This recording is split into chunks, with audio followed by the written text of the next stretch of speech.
That was the main outcome of yesterday's gathering in Belgium. There was a sense of urgency in the air, but stark divisions remain on the issue of joint debt, with the German Chancellor clearly saying 9.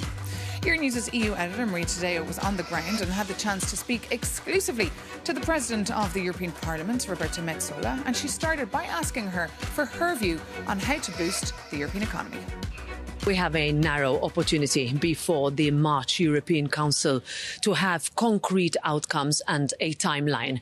Those who have said that for far too long the European Union talks a lot and have not come with actions are now needing to be disproved. So all the proposals on the table, no matter how different they might be, at the end of the day, they ask to do more. They ask to do more now. If you look back to the last few months of 2025, when there was an agreement between the European Commission, the Parliament and the Council on 10 legislative priorities, these need to be backed up by a full commitment on the Capital Markets Union, on the Banking Union, Savings and Investments Union, the Energy Union, all of these big words, but ultimately they boil down to legislative initiatives that will make it easier in Europe for you to invest, for you to grow, to innovate and scale up. So what do you want to see?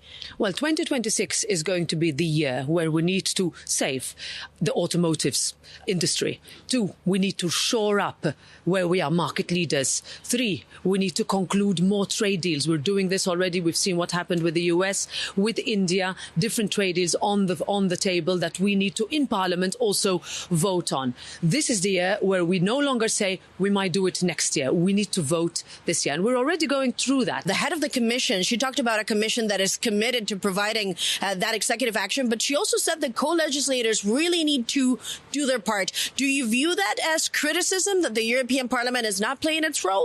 Absolutely not. If anything, it is a common call to action, just as the European Parliament has asked for a long time for the Commission to come forward with simplification proposals. We now have the proposals on the table and we're working pretty fast on them. Mario Draghi was in attendance to this retreat. It's been almost 2 years since that report came out. What makes you think that this is really the time? And what makes you think that it will come to fruition? Because many would argue it's 2 years late and the money question is still not solved.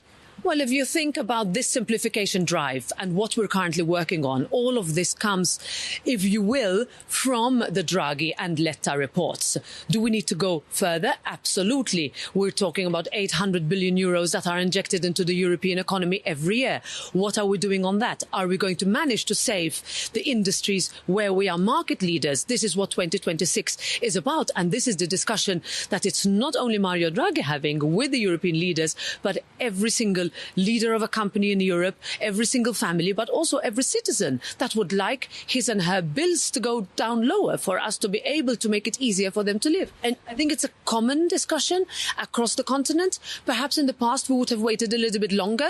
Now's the time because we have no choice. And the question of the Eurobonds, is that something that you think it should be explored? And then secondly, Mario Draghi has talked about this pragmatic federal union. Is that something you can rally behind, a form of federal Europe, pragmatic federal Europe? Well, first of all, we've never been against member states going further. We've had it with the Schengen area. We've seen it with the euro in different areas. This is not an obstacle or a shortcut to unity. Rather, it's a pathway to unity. That's number one.